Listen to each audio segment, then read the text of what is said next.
కొంతమంది కారణ జన్ములు పుడతారు. మహమ్మద్ అలీ జిన్నా కారణ జన్ముడు, దేవుడు. మహమ్మద్ అలీ జిన్నా కనుక పుట్టకుండా ఉండుంటే పాకిస్తాన్ ఏర్పడి ఉండేది కాదు. పాకిస్తాన్ ఏర్పడకుండా ఉండుంటే ఈ దేశంలో ఇప్పటికి 50 కోట్ల మంది ముస్లింలు ఉండేవాళ్ళు. అది ఇంకా పెద్ద పంచాయతీ అయి ఉండేది. కాబట్టి ఇప్పుడు బిట్లు బిట్లుగా విడదీసి మన గ్రామాల్లో ఉప్పాట ఆడుకుంటాం. ఉప్పాట ఆడతారా? 4 గళ్ళు గీసి ఇటు పోతుంటే ఒక గళ్ళు పట్టుకుంటూ ఏ గడి ఆ గడి అక్కడికక్కడే తాకుతూ అక్కడక్కడ అవుట్ చేస్తారు కదా. మ్యాపింగ్ బ్రహ్మాండంగా చేసి పెట్టారు. చిన్న చిన్న గళ్ళు గీశారు. పోలీసులు కూడా అప్పుడు టాటా వాళ్ళు భూమికి సంబంధించి అక్కడ బెంగాల్లో చేసినప్పుడు, అక్కడ లాఠీ చార్జ్ చేసినప్పుడు ఏం చేశారు, అక్కడ ఉండే కార్మికులందరినీ 50 మందిని తీసేసి చక్కగా వాళ్ళందరినీ అరెస్ట్ చేశారు. అది పెద్ద గొడవ అయింది కదా. ఇప్పుడు కాదు, ఒక 20 ఏళ్ళు అయింది. ఈ టాటా ₹1,00,000 కారు తయారు చేశారు అప్పుడు. నానో అదేంతో నాకు తెలియదు, అక్కడ వచ్చింది బెంగాల్లో. అట్లా ఏం చేసి పెట్టారంటే మొత్తం మ్యాపింగ్ చేసి పెట్టారు. ఒకేసారి అందరితో పోరాడొద్దు, చిన్న చిన్నవి చేసి పెట్టండి, పక్క పక్కన ఒక్కొక్కదాన్ని పరిష్కారం చేసుకుని మొత్తం అఖండ భారత్ ఒకేసారి చేసుకుందామని. ఇప్పుడు కొన్ని అనుభవంతో మనకి అవగాహనకు వస్తాయి. మనం కొన్ని అనుభవంతో చిన్నప్పుడు ఏంటంటే ఊరికి ఏమన్నంటే వాడిని కొట్టేది పొయ్యి, మీకు తెలియదు. ఒక 30 ఏళ్ల క్రితం 40 ఏళ్ల క్రితం రాత్రి పోయేది, కొట్టేసేది, వచ్చేసేది. ఇప్పుడు అట్లా కాదు. జాగ్రత్తగా ఆలోచించి ఇప్పుడు ఎవరి చేత చేపిస్తే బాగుంటుంది, ఇది ఎవరి చేత చేస్తే మన మీద రాకుండా ఉంటుంది, ఎవరికి పడట్లేదు, దీంట్లో మనం ఏలు పెట్టకూడదు, కాలు పెట్టకూడదు, ఇవన్నీ ఆలోచించి మన చేతికి తెడంటకుండా చేసే తెలివితేటలు ఒక 60 ఏళ్ళు వయసు వస్తే వస్తుంది. అర్థం కాలా? అందుకు సీరియస్గా ఉన్నారా? రాత్రికి ఏమన్నా ప్లాన్ చేస్తున్నారా? అదే గురుగారు, మీరు ఇంతకుముందు అన్నట్టుగా అంటే ప్రపంచం అంతా కూడా హైందవీకరణం చెందుతుంది. అంటే అక్కడంతా కూడా అన్యమతస్థులే దాదాపుగా.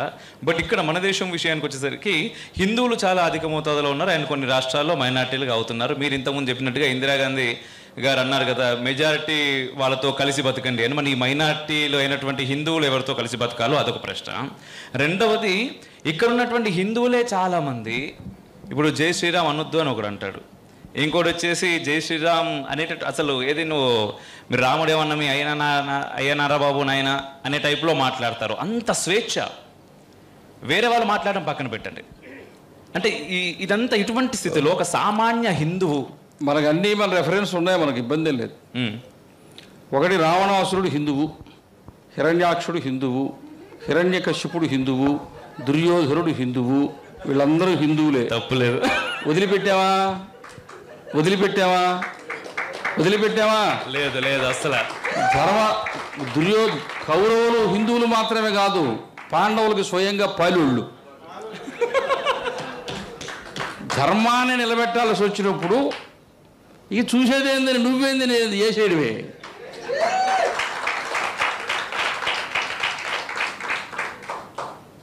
ఇప్పుడు ఇవన్నీ మనం భరిస్తున్నాం కాబట్టి, సహిస్తున్నాం కాబట్టి ఇవన్నీ నడుస్తాయి. అవునా? ఒకసారి ఒక 30 ఏళ్ల క్రితం ఒక దగ్గర మాటికి మన జాతీయ భావాలు కలిగినటువంటి సంస్థల మీద దాడులు చేయడం, రాఖీలు తెంపేయడం, ఇట్లాంటి ఒక జిల్లాలో రోజువారీ కార్యక్రమంగా మారింది. అక్కడ ఒక నిర్ణయం తీసుకున్నారు, ఒక సంస్థ పెట్టారు. ఆ రోజుల్లో నేను చెప్పేది ఒక 40 సంవత్సరాల క్రితం ఒక జీపును తెచ్చుకున్నారు. ఒక 20 మంది తయారయ్యారు. అదొక స్ట్రైకింగ్ ఫోర్స్. ఎక్కడ గొడవ జరిగితే ఇమ్మీడియట్గా ఒక 10 మంది ఎక్కేసి అక్కడ పోయి కొట్టేసి వచ్చేయాలి, అంతే. ఇప్పుడు రాముణ్ణి విమర్శించిన వాడిని అప్పుడే కొట్టుంటే హైదరాబాదులో కౌసల్యామాతను విమర్శించిన వాడిని కొట్టుంటే, శ్రీరాముడు ఎక్కడ పుట్టాడు అని అడిగిన వాడిని కొట్టుంటే 2 రోజుల క్రితం ఇంకొకటి రాముని గురించి మాట్లాడే ధైర్యం చేసి ఉండేవాడు కాదు. కొట్టాలా? నా ఉనికికే ప్రమాదం ఏర్పడితే, నా చేనులోకి పోతే, నా చెరిగిలోకి పోతే పాము వస్తే కొడుతున్నానా లేదా? నా ఇంటి మీదకి దొంగ వస్తే నేను కొడుతున్నానా లేదా? నా ఆడబిడ్డని ఎవడో చేపట్టుకుంటే కొడుతున్నానా లేదా? నా ధర్మం మీదకి కూడా ఎవరైనా వస్తే వాడిని ముందు మొట్టమొదట వీపు పగలగొట్టే హక్కు నాకుంది. అక్కడ వరకు. ఆ తర్వాత నుంచి అక్కడ కరుణాసాగర్ ఆయన ఒక ఆయన, ఈ ఒక ఆమె, ఆ ఒక మొదలు పెడతారు. ఆ తర్వాత కోర్స్ ఏంటో చూసుకుందాం. ఈడ జోలికి పోతే కొడతారంటే నీ జోలికి ఊర్రారు. అర్థమైందా? హిందువులకి ఇంకొక మాట కూడా చెప్తున్నా, మీరు ఏమీ చేయకపోయినా మీ మీద కేసులు పెడుతున్నారు, మర్చిపోవద్దు. అవునా? నాకు నిర్మల్లో ఒక తెలిసిన ఆయన ఉన్నాడు, ఒక 30 ఏళ్ల క్రితం. ఆయన ఒక దగ్గర ఏదో కార్యక్రమానికి చందా అడగడానికి పోయినాడు. ఇప్పుడు మీరు చెప్పిన కేటగిరీలో ఉన్నాడు, ఏదో రావణాసురుడు, దుర్యోధనుడు, ఆ గోత్రికుడు. మా దగ్గరికి వచ్చి చందా అడగతారని పోలీసుకు ఫోన్ చేస్తున్నాడు ల్యాండ్ లేనప్పుడు. ఎందుకు పోలీసుకు ఫోన్ చేస్తున్నాడు అన్నాడు. నీ సంగతి తెలుస్తున్నప్పుడు ఎస్ఐ వస్తాడన్నాడు. నేను ఏమీ చేయలేదు కదా, పోలీస్ స్టేషన్కి ఎందుకు ఫోన్ చేస్తున్నాను? నువ్వు వచ్చావు కదా, నన్ను డబ్బులు అడుగుతున్నావు కదా. అయితే ఫోన్ పెట్టే అన్నాడు. పెట్టేశాడు. పట్టపట్ట 4 పెరికాడు. ఇప్పుడు ఫోన్ చేయన్నాడు. అర్థమైందా? నువ్వు ఏమీ చేయకపోతేనే హిందువుల మీద కేసు పెట్టేటప్పుడు ఏదో ఒకటి చేసి పెట్టించుకోరదా? నేనన్నా తప్పు చెప్పానా? నువ్వు ఏమీ చేయకపోతేనే. ఇంకొకటి కూడా చెప్తున్నాను, ఇంకా అడక్కముందే చెప్తున్నా, అడగతారేమో అడక్కముందే. అసలు క్షాత్రం కలిగి ఉండవలసింది సమాజం కాదు, గవర్నమెంట్కు మగతనం ఉండాలి. క్షాత్రం ఎవరికి ఉండాలా? పరిపాలకులకు 2 లక్షణాలు ఉండాలి. ఒకటి నిజాయితీ, 2 క్షాత్రం. అప్పుడు సమాజాన్ని సరిగా పరిపాలించగలరు. ఇప్పుడు పరిపాలకుల్లో చాలామందికి నిజాయితీ లేదు, క్షాత్రం లేదు.